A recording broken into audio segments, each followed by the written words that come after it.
تیرے صدقے میں آقا سارے جہاں کو دین ملا، بے دینوں نے کلمہ پڑھا لا الہ الا اللہ۔ بسم اللہ الرحمن الرحیم، نحمده ونصلی علی رسوله الکریم، اما بعد، اعوذ باللہ من الشیطان الرجیم، بسم اللہ الرحمن الرحیم، الا لہ الخلق والامر، صدق اللہ العظیم۔ میرے محترم بزرگوں اور دوستوں، اسٹیج پہ تشریف فرما علماء کرام، ہم سب کے مشفق و مربی حضرت دامت برکاتہم، یہ اجلاس جس کا عنوان اصلاح معاشرہ ہے اور جو آج کل all India Muslim personal law board کی ایک تحریک کہ نکاح کو اتنا سادہ اور آسان بنایا جائے، جتنا ہی یہ آسان اور سادہ ہوگا اتنا ہی حلال کا راستہ آسان ہوگا تو حرام مشکل ہوگا، زنا کے راستے مشکل ہوں گے اور انسان نیکی کی طرف بڑھے گا۔ اس عنوان سے یہ اجلاس، اس طرح کے اجلاس مختلف علاقوں میں، مختلف حلقوں میں، پورے ملک میں اس وقت قائم کیے جا رہے ہیں اور اجلاس منعقد ہو رہے ہیں۔ اللہ تعالیٰ اس طرح کے اجلاس کو مفید بنائے اور ہم سب کو شریعت پر عمل کرنے کی توفیق عطا فرمائے۔ میرے محترم بزرگوں اور دوستوں، اللہ تبارک و تعالیٰ نے ہمیں جو مذہب دیا ہے، ہمیں جو دین دیا، یہ دین عبادت کرنا اور پوجا پاٹ کرنے کے لیے صرف نہیں دیا گیا۔ یعنی یہ دین ایسا نہیں ہے کہ اس میں اللہ تعالیٰ نے صرف یہ بتایا کہ آپ عبادت کیسے کرو گے، پوجا پاٹ کیسے کرو گے، اور اس دین کو صرف عبادت تک محدود نہیں کیا، بلکہ یہ دین وہ دین ہے جو ماں کی گود سے لے کر کے قبر کی گود تک ہر مرحلے میں ایک حکم، ایک رہنمائی اور ایک قانون بتاتا ہے کہ آپ کو زندگی ایسے گزارنی ہے۔ یعنی یہ دین صرف نماز پڑھنے، صرف عبادت کرنے کا نام نہیں ہے، بلکہ یہ دین کا اگر صحیح ترجمہ کریں گے تو اس کا مطلب ہوگا وے آف لائف، زندگی گزارنے کا طریقہ کیا ہوگا۔ جو زندگی گزارنے کا طریقہ اللہ تبارک و تعالیٰ نے ہمیں دیا، اللہ تبارک و تعالیٰ کہتا ہے کہ اے مومنو، آپ دنیا میں اسی کے پابند ہو اور جو طریقہ میں نے دیا ہے اسی کے مطابق زندگی گزارنی ہے۔ اللہ تبارک و تعالیٰ قرآن کریم میں اسی لیے فرماتا ہے کہ اے ایمان والو، اے انسانوں، اے مسلمانوں، جب پیدا میں نے کیا، جب پالنے والا میں ہوں، موت دینے والا میں ہوں، زندگی اور دنیا اور کائنات سب کچھ کا خالق، کریٹر میں ہوں، تو احکامات جو چلیں گے، جو رول چلیں گے، تو وہ کس کے چلیں گے؟ اللہ ہی کے چلیں گے۔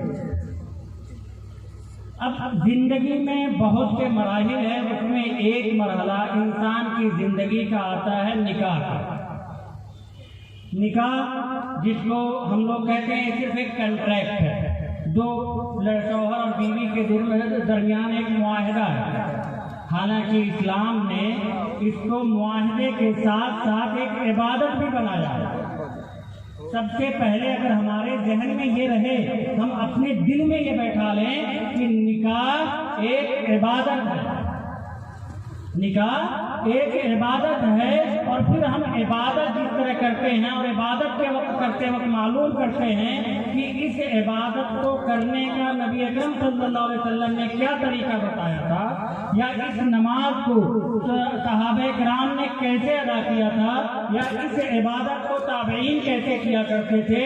اگر ہم اسی طریقے سے عبادت کریں گے تو اگر ہم نے نکاح کو اسی طریقے سے یہ ذہن میں بیٹھا لیا کہ نکاح بھی ایک عبادت ہے، تو ہمارے لیے پھر اس شریعت کے احکامات پر، شریعت میں نکاح کرنے، پھر ازدواجی زندگی کو گزارنے، اور پھر اگر کبھی خدا نہ خواستہ اللہ نہ کرے اختلاف ہو تو اس اختلاف کو حل کرنے، تینوں صورتوں میں جو اللہ نے ہمیں طریقہ بتایا، اگر ہم اس کو عبادت سمجھیں گے تو ہم اس پر عمل کرنا ہمارے لیے آسان ہو جائے گا۔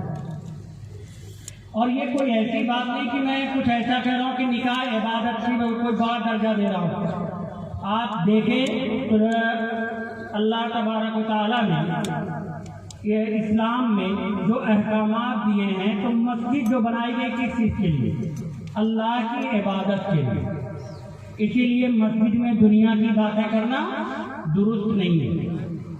مسجد میں بیٹھ کر کے ادھر ادھر کی دنیا کی باتیں کرنا غیر شرعی ہے. مسجد میں صرف یا تو آپ نماز پڑھ سکتے ہیں، اعتکاف کر سکتے ہیں، دعوت و تبلیغ کا کام کر سکتے ہیں، یعنی جو دین اور عبادت کے قبیل سے وہی کام کر سکتے ہیں.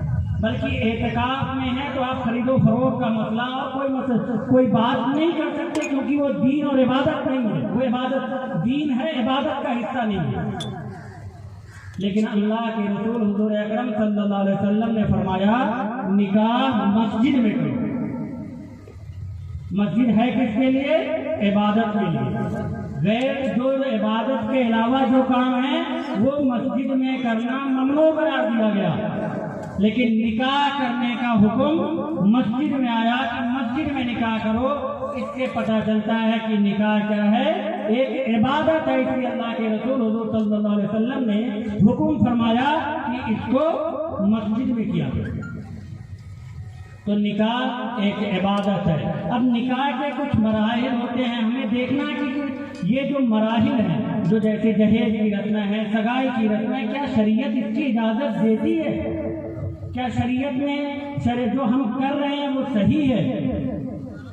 میرے بزرگوں اور دوستوں، ایک باپ اپنی بیٹی کو اگر کچھ جہیز دیتا ہے، اصل کے اعتبار سے وہ ایک ہدیہ اور تحفہ ہو سکتا ہے جس کی وجہ سے وہ مباح ہے.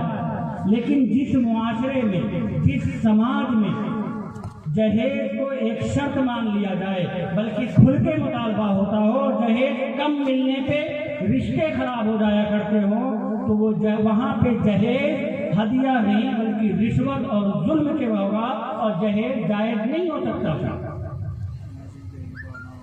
کیونکہ رشوت بھی ہدیے کی شکل میں دی جاتی ہے. تو اس شکل میں جہاں عرف یہ بن چکا ہو کہ اس کے بغیر لوگ بچیوں سے شادی نہ کرتے ہوں، جہاں شادیاں دشوار ہو جاتی ہوں، ایسی صورت میں جہیز کا لینا دینا درست نہیں ہوگا. بلکہ اگر اس سے زیادہ ہم اس کو اور سوچیں، یہ جہیز کی لعنت ہمارے یہاں پہ جو آئی ہے وہ ایک غیر مسلموں کی رسم ہے. اور غیر مسلم جو ہمارا ہندو سماج ہے، ہندو مذہب میں چونکہ وراثت کی اہمیت، وراثت کا قانون نہیں تھا، ان کے یہاں کنیا دان کا تصور ہے. ان کے یہاں کنیا دان کا تصور ہے کہ آج ہم نے شادی کی تو بیٹی کو دان کر دیا، اب اس کے بعد اس بیٹی کا اس میکے سے کوئی رشتہ نہیں. صرف تہواروں پہ ملنا جلنا ہوگا، لیکن زمین جائیداد کسی چیز میں کوئی حق اس کا نہیں بنا. وہ کنیا دان کر دیا، ڈولی اس گھر سے اٹھی ہے، اب اس گھر سے ارتھی اٹھے گی. یہ تصور ہے.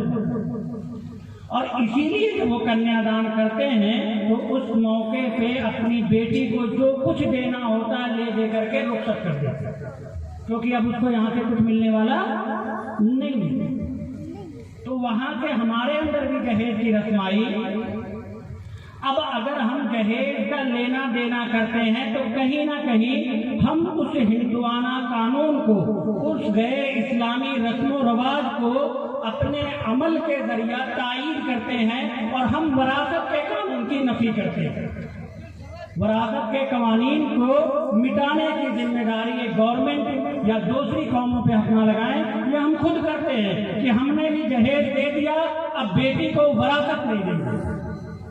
تو قرآن کا حکم سورہ نساء میں جو وراثت کا حکم آیا، اس آیتوں کو منسوخ کرنے والے، ان آیتوں کو ختم کرنے والے، ان آیتوں کو عملی زندگی سے بالکل ختم مٹانے والا کام کون کرتا ہے؟ یہ جہیز کی رسم کرتا ہے.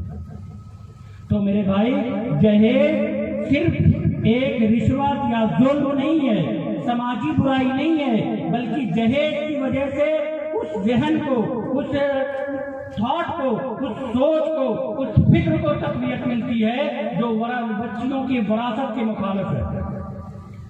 جو بچیوں کی وراثت کے قوانین کی مخالفت کرتی ہے، جو یہ سمجھتی ہے کہ لڑکیوں کو اپنے میکے میں وراثت نہیں ملنی چاہیے، ہم عملاً نہ دے کر کے اور جہیز کے نام پہ مطالبہ کر کے اور جہیز کو بڑھاوا دے کر کے ہم اسی قرآن کے قانون کی مخالفت کرتے ہیں اور اس ہندوانہ رسم کو اور غیر اسلامی شریعت، غیر اسلامی قوانین کو مضبوطی بخشتے ہیں۔ میرے بھائی سوچ لیں ہم کہ اگر ہمارا کوئی عمل قرآن کی آیت کے احکامات کو مٹانے والا بنے، کوئی ہماری زندگی سے، ہمارے سماج سے قرآن کے ایک احکام کو ختم کرنے کا جو ذریعہ بنے، وہ رسم کس طرح جائز ہو سکتی ہے؟ اور اگر ہم اس کو خوش دلی سے بھی لے دیں، ہم اس کا لینا دینا خوش دلی سے بھی لے دیں، لیکن اس کی وجہ سے سماج میں یہ تاثر جائے گا کہ اسلام بھی اس کی تائید کرتا ہے کہ وراثت کے بجائے جہیز پر عمل کیا جائے۔ تو جہیز صرف ایک رشوت نہیں، جہیز صرف ایک ظلم نہیں، جہیز قرآن کی آیتوں کو مٹانے کا ذریعہ ہے، قرآن کی آیتوں کو عملاً ختم کرنے کا ذریعہ ہے۔ اس لیے بھی ہمیں جہیز سے بچنا ہے تاکہ ہم قرآن کی حفاظت کر سکیں۔ قرآن کے احکامات کو ہمیں صرف تفسیر میں نہیں پڑھانا ہے، ہمیں صرف مدرسوں میں تعلیم نہیں دینا ہے، بلکہ قرآن کے احکامات کو ہمیں اپنے عملی زندگی میں لانا ہے۔ آج ابھی ماشاءاللہ 40 بچوں کی دستار بندی ہوگی، جنہوں نے 40 یا 45 بچے ہیں جنہوں نے قرآن کو حفظ کیا۔ اللہ تبارک و تعالیٰ نے قرآن کی حفاظت کی ذمہ داری اپنے سر پہ لی، کہا میرا ذمہ ہے کہ قرآن وَإِنَّا لَهُ لَحَافِظُونَ، قرآن کی حفاظت ہم کریں گے۔ اور الحمدللہ اللہ تعالیٰ نے اتنے 1442 سال گزر گئے، اب تک قرآن کی حفاظت کر رہا۔ تو اللہ نے قرآن کے الفاظ کی بھی حفاظت کی، یہ حفاظ کرام نے قرآن کو اپنے سینوں میں محفوظ کر لیا، قرآن کے الفاظ کی بھی حفاظت کی۔ اللہ تعالیٰ نے علماء کے ذریعہ، مفسرین کے ذریعہ قرآن کے معانی کی بھی حفاظت کی، اور مدارس میں قرآن کی تفاسیر اور ترجمے پڑھائے جاتے ہیں، اس سے قرآن کی معانی کی بھی حفاظت ہوتی ہے۔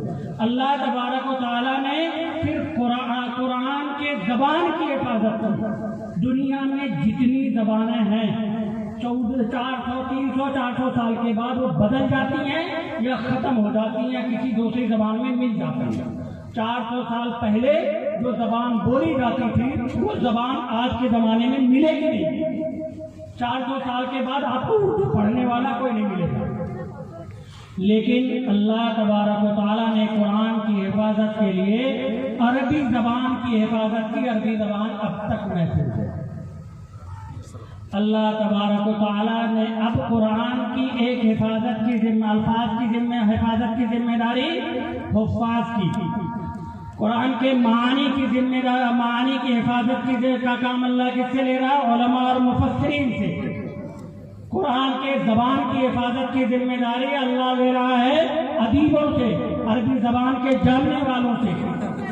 ایک قرآن کی حفاظت کی ذمہ داری جو ہم سب کو اس پہ عمل کرنا ہے وہ ہے قرآن کے احکامات کی، کہ عملی زندگی میں اللہ کے رسول حضور اکرم صلی اللہ علیہ وسلم نے، صحابہ کرام نے قرآن کے ایک ایک حکم کی حفاظت کے لیے کر کے عمل کر کے دکھایا تھا، اور اس میں یہ ہر مسلمان کی ذمہ داری ہے۔ یہ اب مدرسے کی صرف نہیں، یہ ہر ایک ایمان والے کی ذمہ داری ہے کہ قرآن کے ایک ایک حکم کی حفاظت اپنے عمل کے ذریعے کرے۔ قرآن کے ایک ایک عمل میں حکم کی حفاظت اپنے عمل کے ذریعہ کرے۔ تو آج ہم لوگ طے کریں کہ نکاح کے مسئلے میں مگنی سے لے کر کے جو رسمیں ہیں، جو جہیز کی رسم ہے، یہ چونکہ قرآن کے خلاف ہے، قرآن کی حفاظت نہیں، قرآن کے احکام کو مٹانے والا رسم ہے، اس لیے ہم اس سے توبہ کریں گے اور نکاح اس انداز میں کریں گے جو قرآن کے احکامات کی بھی حفاظت کرے، شریعت کی بھی حفاظت کرے، اور ہم اس کو ایسے ہی کریں گے جیسے ہم ایک عبادت کرتے ہیں۔ اللہ تعالیٰ ہم سب کو شریعت پر عمل کرنے، قرآن کے احکامات کی حفاظت کرنے اور قرآن اور شریعت کو اپنی زندگی میں اتارنے کی توفیق عطا فرمائے۔ وآخر دعوانا الحمدللہ رب العالمین۔